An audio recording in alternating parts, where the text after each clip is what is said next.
Good evening, dear friends and colleagues. I am glad to greet you on my YouTube channel, and please like it, subscribe.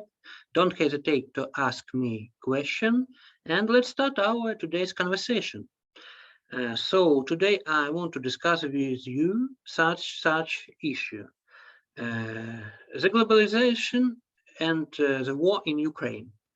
It is the end of the history of the next episode. The CEO of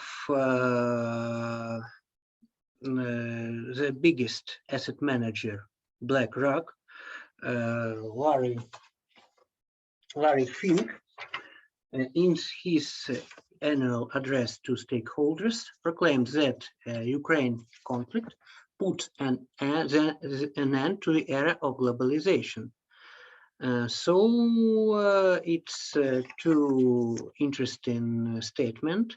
It's worth more deeply studying, researching, and I'd like to investigate this topic in details.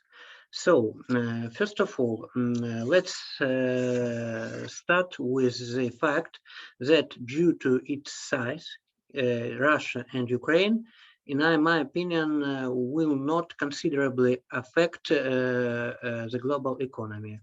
Its share in the global investments, in the global GDP and trade flows accounts for approximately 2%.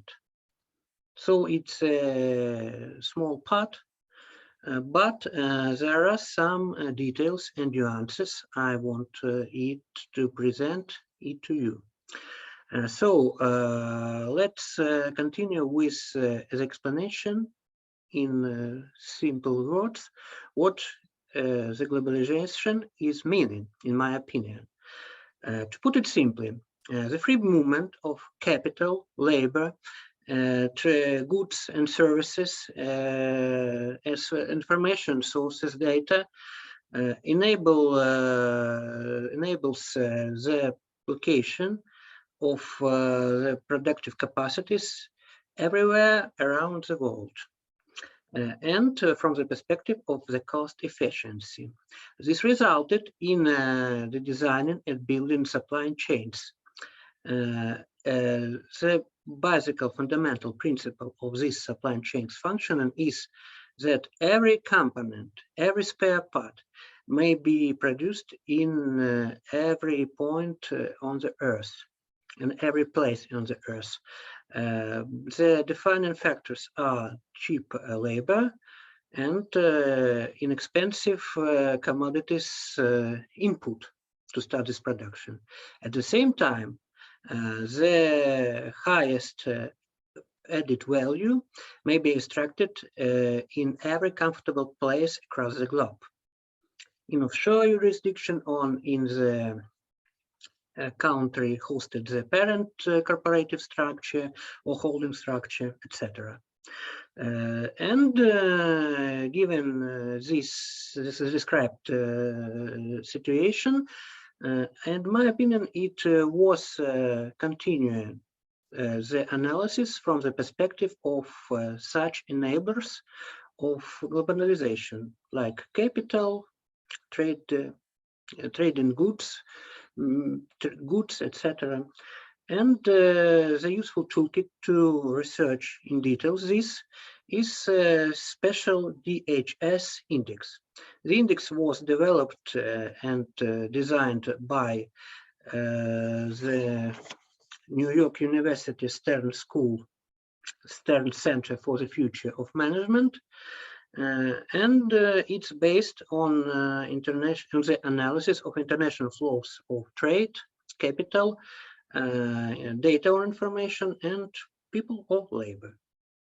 So let's start with the trade flows. This component bounced back in last year.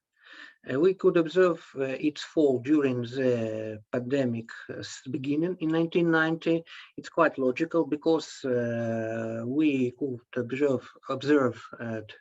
observe the delays in shipping. We could observe lockdowns, which resulted in the deficit of in the shortage of labor, in closing factories, etc. But the higher demand in the global market allowed this positive trend. And this, I told you that the trade volumes bounced back again last year, but unfortunately, the Ukraine and Russia war exaggerated the process of disruption in supply chains. The Russia exploited such existing bottlenecks, and this resulted in high inflation and in further disruption of supply chains, which decrease the projected trade flows, and they are not expected to reach the projected level. We may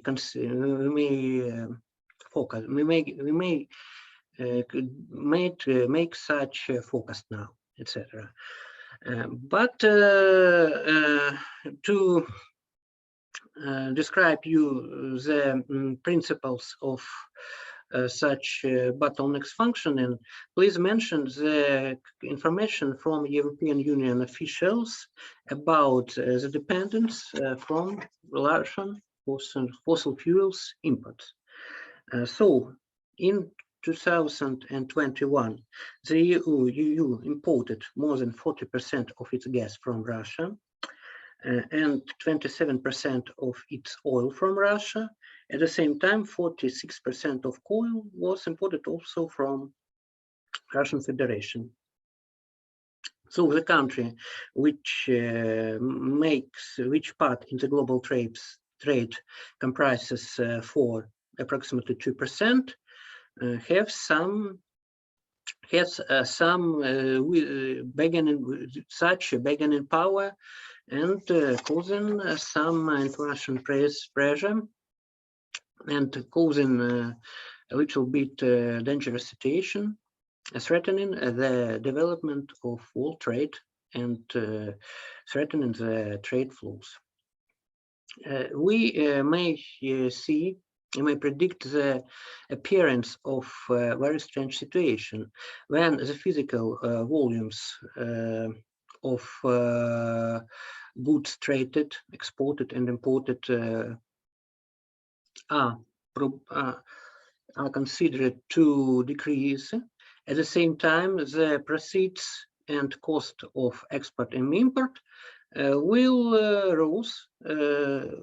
rise, and this resulted in an increase of the total trade flows of goods and services in equivalent of money equivalent.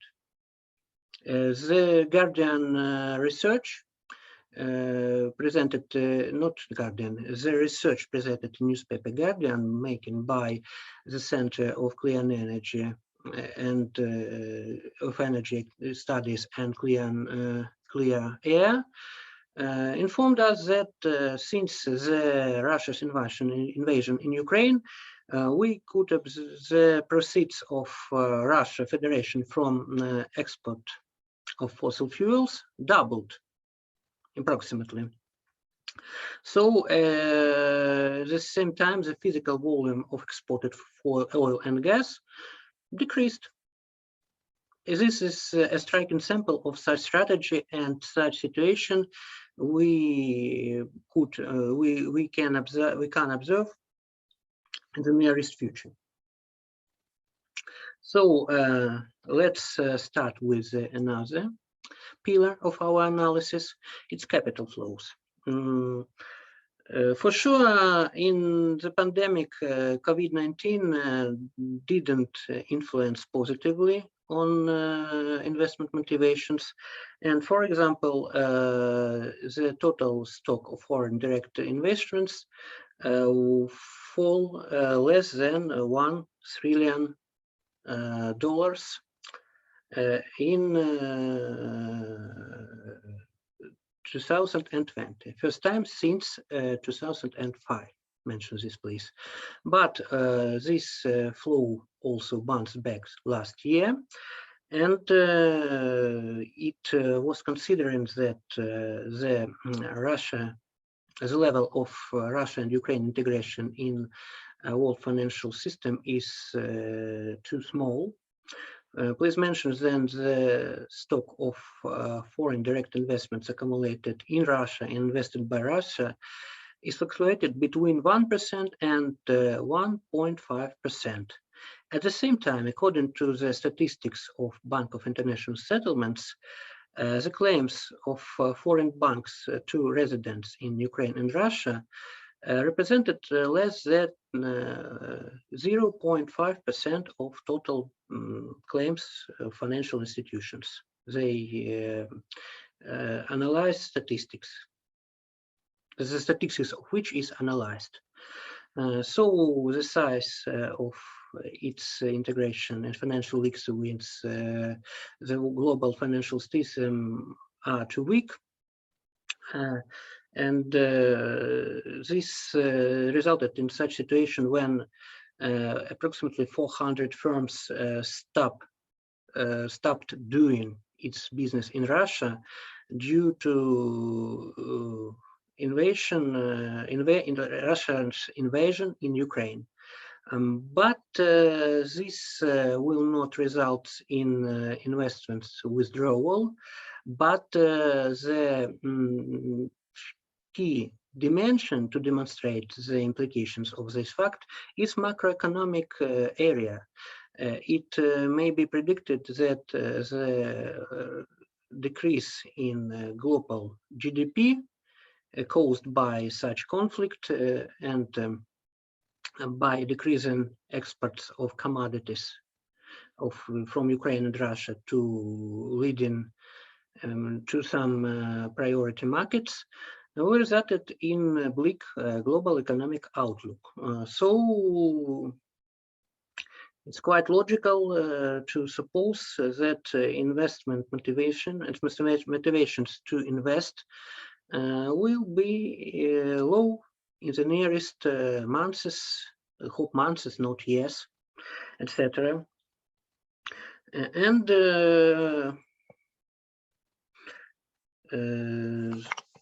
it was considering the fact that approximately 9.8 billion United States dollars was the investments outflow from the emerging market, excluding China, in March, according to the Institute of International Finance.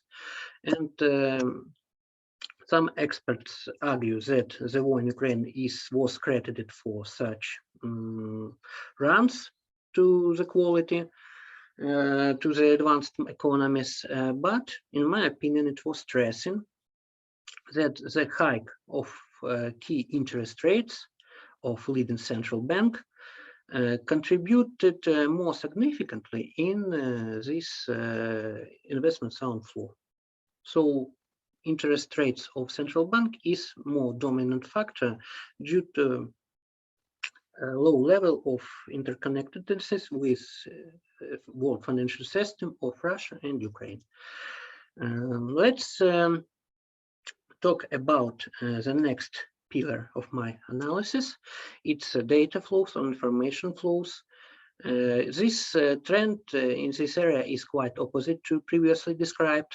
It may be considered that in the year when pandemic struck, the information flow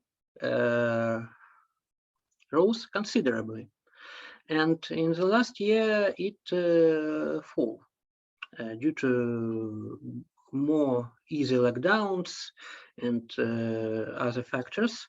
At the same time, to decrease internet traffic, etc.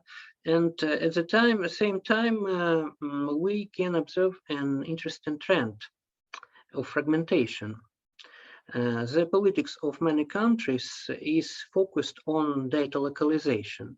Please mention these statistics. In 2017, 35 countries had implemented 67 such barriers. And now over 62 countries have imposed 145 restrictions, and several dozens are under consideration at the same time. So many countries try to advance its own technological sovereignty, and the localization of data is a pillar and integral part of this strategy. It affects, without a doubt, it affects the globalization in this area negatively. Yes. Moreover, the Russia's invasion in Ukraine resulted in increase of cyber attack threats. The United States government and as well as the European Central Bank issued warnings to the financial institutions to be ready to withstand cyber attacks, which Russia will conduct in retaliation for the sanctions imposed. So it's a reality, it's real barrier, artificial barrier or nature barrier you mentioned. You may conclude in your opinion, but this fact also doesn't facilitate the free movement of data and information. And at the same time, we should mention the other fact of IT securities. Many global business significantly depends on Ukraine's IT specialists, on software engineers, code writers, and hosted services. According to the Ministry of Foreign Affairs of Ukraine, more than 100 companies from Fortune 500 list rely at least partially on Ukrainian IT services providers. And several Ukraine's IT businesses are included in the rating of top 100 outsourcing firms. So mention this fact, please, into development of your supply chains in IT area. And the last pillar of my analysis is people flow or maybe labor flow. Due to lockdowns, we for sure couldn't observe the rise of the number of people traveling abroad.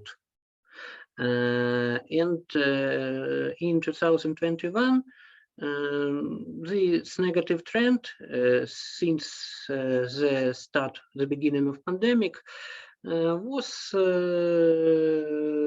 eliminated a little bit, but the rise of travelers for sure were far below the predictions and forecast made earlier before pandemic.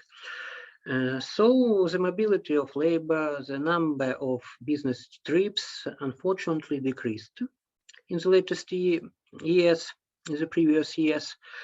But it is one important factor, as the biggest refugee crisis in Europe since the end of the Second World War. Please mention the Ukraine and Russia's war, and in March, during this first 3 weeks of military aggression, approximately 3 million refugees were forced to leave Ukraine, and they are now in Europe mostly, and they strengthen, unfortunately, due to such bleak and bad circumstances, but they strengthen local labor market. Mention this, please, factor. So the mobility increased despite the barriers imposed by pandemic. I may conclude it. So I have analyzed all the pillars of international flows facilitating globalization, and it's time to make several conclusions. First of all, let's remember the books about French kings. The king died, long live the king. The same we may quote about globalization. The globalization died, long live the globalization. In my opinion, we don't observe the end of such global process. At the same time, in the nearest future, we may face with significant shift in globalization processes towards more multipolar world. And the success story of the emerging economic superpowers will want to rely on free market ideology. For example, East Asia countries rely more on industrial policy, on the considerable role of state in economy, on protectionism, etc. But the second item of such implications is that despite this fragmentation process, all these newly emerged economic superpowers will need common infrastructure to cooperate with each other, to trade, to make effective financial flows, etc. I have forgotten to mention that during the analysis of capital flows, that cutting off Russian banks from SWIFT or using the financial weapon in the form of frozen central banks foreign exchange reserves, for sure isn't facilitate the free movement of capitals. But in details, this process will be investigated in the next episodes, in the next my YouTube videos. But turning back to this situation with common infrastructure, globalization, there are alternative options. For example, cryptocurrency usage. And moreover, China demonstrates a striking sample of this infrastructure required, and this infrastructure which is predicted to be in demand. Please mention then mainland China relies more on industrial policy, on specific economic relationship system, and at the same time it has its own conduit, Hong Kong. So the other crucial component of this future infrastructure required for the next stage of globalization is a number of such conduits allowing to cooperate, to communicate, facilitate and moving of financial and trade flows between newly emerged superpowers, every one of which has its own success history, which were not taken from neoliberal economic ideas dominance. It may be predicted such situation. Moreover, you remember the third conclusion is that commodities price war will, in my opinion, replace the currency war. You may remember when in the wake of great financial crisis 2008 and 2009, some countries started to devalue its own currencies to gain competitive advantages, to give edge over other countries, states and economies. And this form of economic warfare was coined as, the term was coined for this form of economic warfare, currency wars. At this time, we have price commodities wars, which relies more on exploitation of supply side bottlenecks. Russian Federation is a striking sample of such commodity price wars, because this country exploits the European Union dependence from fossil fuels imports and the existing bottleneck in supply chain, causing rise of inflation, for example. So in the nearest months, we will check the limits of such bargaining power of Russian Federation, allowing it to build its own fortress economy. There are the phenomenon which will be described and revealed in details in my next videos. So I have told you everything. Thank you for your attention. See you on my YouTube channel. I hope it was interesting for you. Please don't hesitate commenting and don't hesitate to ask your questions. Bye-bye.